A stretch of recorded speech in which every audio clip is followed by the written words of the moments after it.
തിരുമലയിൽ അരങ്ങേറിയ ആ സംഘടന കണ്ടല്ലോ. ആ വാർത്ത റിപ്പോർട്ട് ചെയ്യുവാൻ ചെന്ന മാപ്രകളെ അടിച്ച് ഓടിച്ചിരിക്കുകയാണ്. അല്പസമയം മുമ്പ് അറിയാൻ സാധിച്ചത് ഒരു പ്രമുഖ BJP നേതാവ് പറഞ്ഞത് അനിക്ക് BJPയുടെ ജില്ലാ സെക്രട്ടറിമാരിൽ ഒരാളായ തിരുമല വാർഡ് കൗൺസിലറായ BJPയുടെ സമുന്നതനായ ഈ നേതാവിന് അഭിമാനത്തിൻ്റെ ഒരു പ്രശ്നം, അഭിമാനത്തിൻ്റെ ഒരു രോഗമുണ്ടായിരുന്നു എന്നാണ് പറയുന്നത്. ഇദ്ദേഹത്തിൻ്റെ വാക്കുകളിൽ നിന്ന് നമുക്കൊരു കാര്യം മനസ്സിലാക്കാം. ആരാണ് യഥാർത്ഥത്തിൽ ഈ കൊലയ്ക്ക് പിന്നിൽ? ആരാണ് ഇദ്ദേഹത്തെ മരണത്തിലേക്ക് തള്ളിവിട്ടത് എന്ന് ഇദ്ദേഹത്തിൻ്റെ വാക്കുകൾ ശ്രദ്ധിച്ചാൽ തന്നെ നമുക്ക് മനസ്സിലാകും.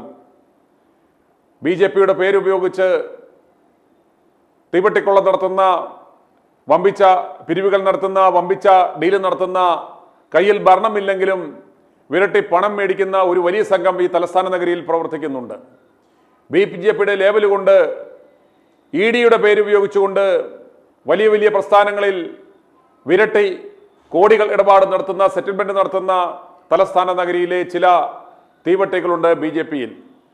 ഇദ്ദേഹത്തിൻ്റെ മരണത്തിന് ഇപ്രകാരം ഒരു സംഘടനയുണ്ടാക്കി, ഒരു കടലാസ് സംഘടന, വലിയശാല ഫാം ടൂർ സൊസൈറ്റി എന്ന പേരിൽ ഒരു തട്ടിക്കൂട്ട് സംഘടനയുണ്ടാക്കി കോടികൾ ആ സൊസൈറ്റിയിലേക്ക് നിക്ഷേപമായി സ്വീകരിക്കണമെങ്കിൽ ഈ അനിയെ കൊണ്ട് മാത്രം, അനി മാത്രം വിചാരിച്ചാൽ നടക്കില്ല. അനി എന്ന സത്യസന്ധനായ ആ നേതാവിനെ മുന്നിൽ നിർത്തി തലസ്ഥാന നഗരിയിലെ തീവട്ടികളായ ഈ BJP പേരുപയോഗിച്ചുകൊണ്ട് ഈ സെറ്റിൽമെന്റ് നടത്തുന്ന, വിരട്ടി പണം മേടിക്കുന്ന ഒരു റാക്കറ്റ് തന്നെ തലസ്ഥാന നഗരി കേന്ദ്രീകരിച്ച് പ്രവർത്തിക്കുന്നുണ്ട്.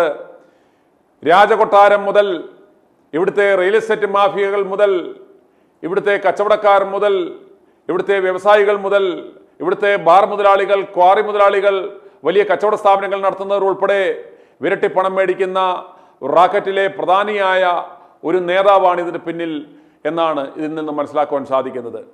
കരമന കേന്ദ്രീകരിച്ച് പ്രവർത്തിക്കുന്ന ഈ തീവട്ടി ആണ് തലസ്ഥാന നഗരിയിലെ സകല ഇത്തരം പ്രവർത്തനങ്ങളെയും നിയന്ത്രിക്കുന്നത് എന്നാണ് നമുക്ക് മനസ്സിലാക്കുവാൻ സാധിച്ചത്. അനിക്ക് അഭിമാനത്തിൻ്റെ രോഗമുണ്ടായിരുന്നു പോലും. ജീവനൊടുക്കിയ അനിക്ക് എന്തായിരുന്നു പ്രശ്നം എന്ന് കരമന ജയൻ എന്ന BJP നേതാവ് പറയുന്നത് കേൾക്കുക. ഞങ്ങളുടെ പ്രിയങ്കരനായിട്ടുള്ള സഹപ്രവർത്തകൻ, BJPയുടെ ജില്ലാ ജനറൽ സെക്രട്ടറി, തിരുമല വാർഡിന്റെ ജനപ്രിയ കൗൺസിലർ കൂടിയായിട്ടുള്ള തിരുമല അനിയുടെ അപ്രതീക്ഷിതമായിട്ടുള്ള മരണം ഞങ്ങളെ സംബന്ധിച്ചിടത്തോളം, BJPയെ സംബന്ധിച്ചിടത്തോളം മാത്രമല്ല, തിരുമലയിലെ ജനങ്ങളെ സംബന്ധിച്ചിടത്തോളം വളരെ നിർഭാഗ്യകരമായിട്ടുള്ള, നിരാശാജനകമായിട്ടുള്ള, ദുഃഖകരമായിട്ടുള്ള ഒരു സംഭവമായിട്ടാണ് കാണുന്നത്.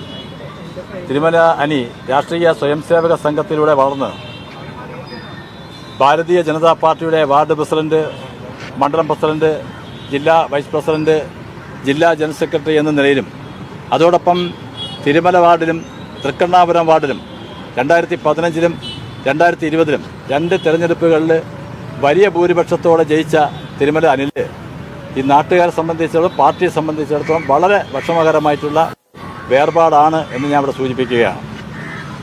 പാർട്ടിയെ സംബന്ധിച്ച് അദ്ദേഹത്തിൻ്റെ ഈ മരണത്തിൻ്റെ കാരണങ്ങൾ, അദ്ദേഹം പ്രസിഡൻ്റായിട്ടുള്ള സഹകരണ സംഘമുണ്ടായിരുന്നു. ഇപ്പം കേരളത്തിൽ മുഴുവൻ നടക്കുന്ന സഹകരണ സംഘങ്ങളുടെ പ്രശ്നങ്ങൾ, ആ പ്രശ്നങ്ങളുമായി ബന്ധപ്പെട്ട് ഉണ്ടായിട്ടുള്ള ചില സാമ്പത്തികമായിട്ടുള്ള പ്രശ്നങ്ങൾ ഉണ്ടായിരുന്നു. അത് പാർട്ടി അറിയുകയും, പക്ഷേ ക്രമക്കേടൊന്നും ഇതുവരെ സംഭവിച്ചിട്ടില്ല എന്നുള്ള പാർട്ടിക്ക് വിശദമായി തന്നെ പരിശോധന നടത്തിയപ്പോൾ മനസ്സിലായിട്ടുണ്ട്. 2024 വരെയുള്ള ഓഡിറ്റിംഗ് കൃത്യമായി നടത്തിയിട്ടുള്ള ഒരു സഹകരണ സംഘമാണ് തിരുമല അനിയുടെ സഹകരണ സംഘം.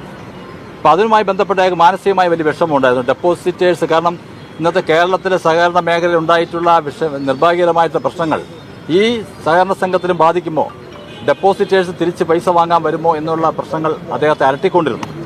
അതുമാത്രമല്ല, ഞങ്ങളത് ഇടപെടുകയും ലോണെടുത്ത് അടയ്ക്കാത്ത ആൾക്കാരെ, അടക്കമുള്ള എല്ലാ നാട്ടുകാരുടെയും ഞങ്ങൾ ലിസ്റ്റ് എടുത്ത് ഞങ്ങൾ പാർട്ടി ഓഫീസിൽ വെച്ച് തന്നെ അനിയുടെ സാന്നിധ്യത്തിൽ വിളിച്ച് ലോൺ അടയ്ക്കാനുള്ള സംവിധാനങ്ങൾ ചെയ്യണം, ഇങ്ങനെ ബുദ്ധിമുട്ടുണ്ടാക്കരുത് എന്ന് പറയുകയും ഡെപ്പോസിറ്റേഴ്സിനെ ഓരോരുത്തരെയും കണ്ട് കുറച്ച് സമയം കൊടുക്കണമെന്ന് ഒരു സാഹചര്യവും നമ്മൾ ഉണ്ടാക്കിയിരുന്നു. അപ്പോൾ ആ ഒരു സാഹചര്യത്തിൽ അദ്ദേഹം പാർട്ടി പ്രവർത്തനത്തിൽ വളരെ സജീവമായി നിൽക്കുകയായിരുന്നു. പക്ഷേ മാനസികമായി അദ്ദേഹത്തിൻ്റെ ഒരു അഭിമാനത്തിൻ്റെ ഒരു പ്രശ്നമാണ്, അദ്ദേഹത്തിന് ഒരു മനുഷ്യനുണ്ടാകുന്ന ഒരു അഭിമാനത്തിൻ്റെ ഒരു പ്രശ്നമാണ് അദ്ദേഹത്തിന് ഇത് ചെയ്യിപ്പിച്ചു എന്നുള്ളതാണ് ഞങ്ങൾ മനസ്സിലാക്കുന്നത്. പാർട്ടി അദ്ദേഹത്തെ കൈവിട്ടിട്ടില്ല, അദ്ദേഹത്തോടൊപ്പം ഉണ്ടായിരുന്നു. അത് അദ്ദേഹത്തിന് നല്ലതായിട്ടുള്ള അദ്ദേഹത്തെ സംബന്ധിച്ചിടത്തോളം അവസാന നിമിഷം വരെ ഇന്നലെ വരെയും അദ്ദേഹത്തോട് നമ്മൾ സംസാരിച്ചിരുന്നു. പക്ഷേ ഇത്രയും ഒരു സാഹസത്തിലേക്ക് അദ്ദേഹം മുതിരുമെന്നുള്ളത് ഞങ്ങൾ ആരും പ്രതീക്ഷിച്ചില്ല. മനുഷ്യൻ്റെ ഒരു അറിയാമല്ലോ, ചില നിമിഷങ്ങളുണ്ടാകുന്ന ഒരു വിധി എന്നേ പറയാൻ പറ്റുള്ളൂ. തീർച്ചയായിട്ടും അതിനെ വേറൊരു തലത്തിലേക്കൊന്നും കാണാൻ ഞങ്ങൾ ആഗ്രഹിക്കുന്നില്ല. എന്തായാലും ആർക്കും ഒരു തെറ്റിദ്ധാരണ വേണ്ട. മാധ്യമ സുഹൃത്തുക്കൾ, നിങ്ങൾക്കുണ്ടായിട്ടുള്ള ഒരു വിഷമം നിങ്ങൾ പറഞ്ഞു, അത് BJP നേതൃത്വം പറഞ്ഞിട്ടോ ഒന്നുമല്ല. അത് ഇവിടുത്തെ നാട്ടുകാരും പ്രവർത്തകർക്കും എന്തോ മാധ്യമങ്ങൾ വളച്ചൊടിക്കുന്നു എന്നൊരു തെറ്റായ ഒരു ധാരണയുടെ അടിസ്ഥാനത്തിൽ ഒരു പ്രശ്നമുണ്ടായെന്ന് മാത്രമേ അത് കാണുന്നുള്ളൂ. അങ്ങനെ എന്തെങ്കിലും സംഭവിച്ചിട്ടുണ്ടെങ്കിൽ നിങ്ങളങ്ങ് ക്ഷമിക്കുക, അത്രേ ഒരു പറയാനുള്ളൂ.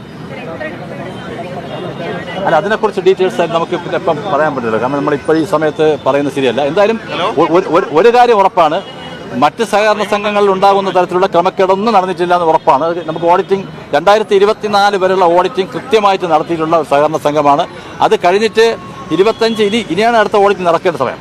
25 ഓഡിറ്റിംഗ് നടക്കേണ്ട സമയമാണ്. അതുമായി ബന്ധപ്പെട്ട് കൃത്യമായിട്ട് ഡീറ്റെയിൽസ് നമ്മൾ പറഞ്ഞിട്ടുണ്ട്. ഡെപ്പോസിറ്റേഴ്സും ആരും വലിയ പ്രശ്നങ്ങൾ ഉണ്ടായിട്ടില്ല. ഒരു അസുഖമായി കിടക്കുന്ന ഒരാളുമായി ബന്ധപ്പെട്ട ഒരു ഡെപ്പോസിറ്റേഴ്സ് അത് കൃത്യമായിട്ടും ഒരു ടൈം പറഞ്ഞിരുന്നു. സംഘടന ഇടപെട്ട് തന്നെ ഓരോരുത്തർ സംസാരിച്ചിട്ടുണ്ടായിരുന്നു.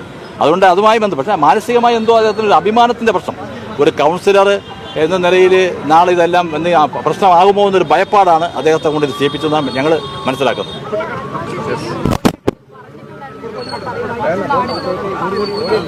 ഇല്ല, അങ്ങനെ പറഞ്ഞിട്ടില്ല. ഒരു മാനസികമായ വിഷമമുണ്ടായിരുന്നു. i2i News, an eye for truth. i2i News subscribe ചെയ്തിട്ടില്ലാത്തവർ ഇപ്പോൾ തന്നെ സബ്സ്ക്രൈബ് ചെയ്യുക. നോട്ടിഫിക്കേഷൻ ലഭിക്കുവാൻ ബെൽ ബട്ടണും അമർത്തുക.